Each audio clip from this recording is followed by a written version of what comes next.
Hello everyone, আশা করি আপনারা সকলে ভালো আছেন। আপনাদের সকলকে স্বাগত আমাদের ইউটিউব চ্যানেল হিজ 247 এর মধ্যে। কি খবর? কি শুনছেন? সবই শুনছেন, ভালো শুনছেন। থাম্বনেল দেখার পরে ক্লিক করেছেন। হ্যাঁ, ঠিক কথাই বলেছে। অমি অমিত শাহ বলেছে বেসিক্যালি। তো তিনি বলেছেন ঝাড়খণ্ডের একটা অনুষ্ঠানে কিংবা সভাতে যে বাংলাদেশ থেকে আসা অবৈধ ব্যক্তিগণদের উল্টো করে ঝুলিয়ে সোজা করা হবে। ওকে? তো আপনারা বলবেন যে উল্টো করে ঝুলিয়ে সোজা করা হবে, কি বলতে চাচ্ছেন কি? দেখুন, খুব দ্রুত ঝাড়খণ্ডের মধ্যে ভোট রয়েছে। এখন ভোট চলছে জম্মু কাশ্মীর, হরিয়ানা, এরপরে চলবে মহারাষ্ট্র এবং ঝাড়খণ্ডের মধ্যে। খুব ভালো কথা। ঝাড়খণ্ডে ভোট হচ্ছে, র‍্যালি চলছে, সেখানকার নরেন্দ্র মোদী যাচ্ছে, অমিত শাহ যাচ্ছে, সবাই যাচ্ছে, সবাই সবকিছু বলছে। তো এরই মাঝে যে অমিত শাহ যে বক্তব্যটা দিয়ে দিয়েছে বাংলাদেশের নামে, তো সেটা শোনার পরে কিন্তু পুরোপুরিভাবে একটা পক্ষ, যে বাংলাদেশের যে হাই কমিশন রয়েছে, তারা পুরোপুরিভাবে কিন্তু এটাকে কি বলছে? যে নরেন্দ্র মোদীর সবচেয়ে বড় যে বন্ধু বলা যেতে পারে বা রাইট হ্যান্ড বলা যেতে পারে, যে অমিত শাহ রয়েছে, ইন্ডিয়ান গভর্নমেন্টের একটা বড়সড় মানে শক্তি কিন্তু রয়েছে অমিত শাহর কাছে। তিনি এরকম বক্তব্য কিভাবে দিতে পারেন সে বিষয় নিয়ে কিন্তু সন্দেহ রয়েছে। আপনারা বলবেন সন্দেহ রয়েছে, কি হয়েছে, কি না হয়েছে, কি হচ্ছে, সবই আলোচনা করব আজকে। চলুন শুরু করা যাক। দেখুন, যে জিনিসটা ঘটনা হয়েছে সেটা হচ্ছে অমিত শাহর একটা বক্তব্য, সেটা ঝাড়খণ্ডে দিয়েছে। ঝাড়খণ্ডে একটা সভা হচ্ছে।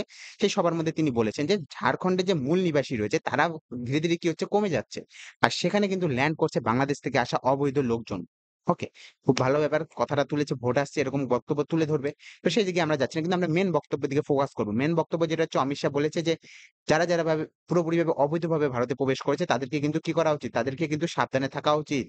যে আমাদের সরকার যদি আসে, বিজেপি সরকার যদি ঝাড়খণ্ডে আসে, সেক্ষেত্রে কি করা হবে? তাদেরকে ধরে উল্টো করে ঝুলিয়ে দেওয়া হবে। বাহ! খুব ভালো ব্যাপার। তো অমিত শাহর এরকম স্টেটমেন্ট এসেছে বেসিক্যালি পুরোপুরি ঝাড়খণ্ড থেকে। এরপরে যে আমাদের পুরোপুরিভাবে ministry of foreign affairs Bangladesh যে রয়েছে, তিনি এক্স এ টুইট করেছেন। টুইট এই বিষয় নিয়ে করেছেন বেসিক্যালি। তিনি বলেছেন যে বাংলাদেশের মধ্যে যে এরকম যে অবৈধ লোক ঢুকছে ভারতের মধ্যে, সেক্ষেত্রে যে অমিত শাহ এরকম বক্তব্য দিয়েছে, সেই বক্তব্যটা কখনোই মানা উচিত নয়। সেই বক্তব্যটা মোটেই সুন্দর একটা বক্তব্য নয়। এটা আমার ব্যাপার না, আমার বলছি না, কিন্তু এটা বাংলাদেশ বলেছে। ওকে? তো তারা বলছে যে ঝাড়খণ্ডের মধ্যে অবৈধ লোক ঢুকছে না।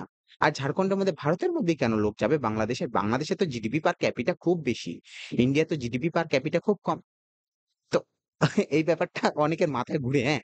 অনেক বড়, বড় ইউটিউবাররা বলে থাকে যে জিডিপি পার ক্যাপিটা তো ভারতের অনেক কম। বাংলাদেশের তো অনেক বেশি। দেখুন, জিডিপি পার ক্যাপিটা কিভাবে মাপা হয়? জিডিপি পার ক্যাপিটা মাপা হয় বেসিক্যালি কোন একটা দেশের জিডিপি যতটুকু টাকা যদি পপুলেশন দিয়ে ভাগ করা হয়, সেক্ষেত্রে কিন্তু জিডিপি পার ক্যাপিটা বেরিয়ে থাকে। তো সুতরাং সেই জিনিসটাই লক্ষ্য করা যায় যে বেসিক্যালি বাংলাদেশের জনসংখ্যা যেহেতু কম না, যখন হচ্ছে জিডিপি বাই জনসংখ্যা দিয়ে ভাগ করা হয়, সেক্ষেত্রে কিন্তু তাদের জিডিপি পার ক্যাপিটা বেশি আসে। আপনার যদি মনে হয় যে জিডিপি পার ক্যাপিটা দিয়ে কোন দেশের যদি অর্থব্যবস্থা মাপা যায়, সেক্ষেত্রে আমি একটা দেশের নাম বলছি, তার জিডিপি পার ক্যাপিটা গিয়ে দেখে আসুন। তার নাম হচ্ছে ভেনেজুয়েলা। ওকে? ভেনেজুয়েলার জিডিপি পার ক্যাপিটা যদি দেখেন যে $15,000, বাংলাদেশের হচ্ছে ২,০০০ ২,৫০০ এর কাছাকাছি ধরে নিয়েছি। ভারতের হচ্ছে $২২০০ কাছাকাছি রয়েছে। এবার আপনি গিয়ে দেখে আসুন যে ভেনেজুয়েলার জিডিপি পার ক্যাপিটা কত? ভেনেজুয়েলার জিডিপি পার ক্যাপিটা $15,000। আর ভেনেজুয়েলার মধ্যে ১ কেজি আলু কিনতে গেলে আপনাকে ৪ ব্যাগ টাকা নিয়ে যেতে হবে। ৪ বস্তা টাকা ভরে নিয়ে যেতে হবে। ভেনেজুয়েলার এত বাজে অবস্থা। সেখানে যে ইনফ্লেশন এত রেট বেশি হয়ে গিয়েছে যে ৩০০% পার করে গিয়েছে। সেখানে এরকম অবস্থা। তো সুতরাং ভেনেজুয়েলাকে কি আমরা সবচেয়ে বড় দেশ মনে করব? সবচেয়ে অর্থনৈতিক দিক থেকে সবচেয়ে পাওয়ারফুল দেশ মনে করব? কখনোই মনে করব না। ওকে? তো সেই জায়গাটায় আমি কথা বলছি যে বাংলাদেশের হাই কমিশন বলেছে যে এই বিষয়টা মোটেই মেনে নেওয়ার নয়। বাংলাদেশ কিন্তু এই বিষয়টা নিয়ে আমরা কথা বলছি। ওকে? দেখুন, মেইন কথা কি ছিল? অমিত শাহর মেইন বক্তব্য ছিল যে বাংলাদেশ থেকে বেসিক্যালি যে চিকেন নেক রয়েছে, এই চিকেন নেক যে ছোট্ট যে করিডোরটা রয়েছে, এই করিডোর থেকে কি করে ডাইরেক্ট এখান থেকে পুরোপুরিভাবে ঝাড়খণ্ডের মধ্যে এন্ট্রি করে ফেলে। এর জন্য কি দেখা যাচ্ছে যে এর জন্য ঝাড়খণ্ডের মধ্যে যে মেইন পপুলেশন রয়েছে বেসিক্যালি, সেখানে সাঁওতাল যে সান্তাল পরগনা রয়েছে, পারগানা দিয়ে বেসিক্যালি ওখানে যে সাঁওতাল লোকজন রয়েছে, তাদের কিন্তু পুরোপুরিভাবে তারা হচ্ছে সেখানকার মূল অধিবাসী।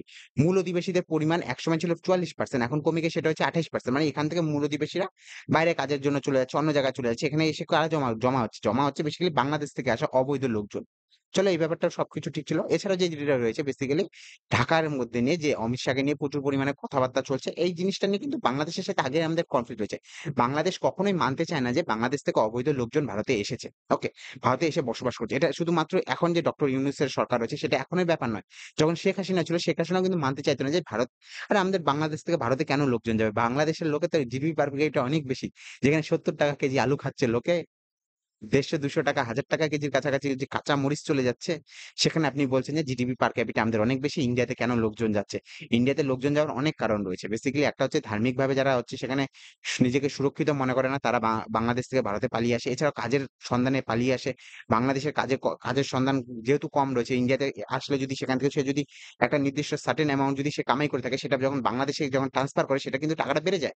কারণ আমাদের মুদ্রার কিন্তু ভ্যালু বেশি, ওদের মুদ্রার ভ্যালু কম। সেক্ষেত্রে দাঁড়িয়ে কিন্তু ইন্ডিয়ার ক্ষেত্রে কিন্তু এর মানে সমস্যা সৃষ্টি হয়। ইন্ডিয়া থেকে লোক কামাই নিয়ে কোথায় যাচ্ছে? বাংলাদেশ যাচ্ছে।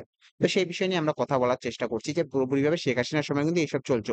এছাড়াও যেটা জিনিস রয়েছে যে বাংলাদেশের লোকরা কেন ভারতে আসে? বেসিক্যালি হচ্ছে বেশ কিছু বছর পর কিন্তু বাংলাদেশ যেহেতু একটা মানে সমুদ্র তীরবর্তী অঞ্চল, দেখা যাবে যে বাংলাদেশের বেশ যে সমুদ্র তীরবর্তী অঞ্চলগুলো রয়েছে, যে আমাদের যে গ্লোবাল ওয়ার্মিং রয়েছে, সের ফলে কিন্তু সেখানকার যে সমুদ্র জলের উচ্চতা রয়েছে সেটা বৃদ্ধি পাচ্ছে। এরপর অনেকগুলো দ্বীপ কিন্তু কি হচ্ছে, ধীরে ধীরে কিন্তু সেখানকার নষ্ট হয়ে যাচ্ছে। তো সেখানে যে দিক থেকে যে জিনিসটা লক্ষ্য করা যায়, সেখান থেকে লোকজন কিন্তু বেসিক্যালি ভারতের মধ্যে ঢুকে পড়ে। ওকে? এটাই একটা প্রবলেম রয়েছে। তো সেই জায়গা থেকে দাঁড়িয়ে কিন্তু অমিত শাহ বলেছে যে আমাদের সরকার যদি নেক্সট টাইমে আসে ঝাড়খণ্ডে, সেক্ষেত্রে ঝাড়খণ্ডের মধ্যে প্রবেশ করা অবৈধ লোকদের কি করে দেওয়া হবে? উল্টিয়ে কি করা হবে? সোজা করা হবে। ওকে?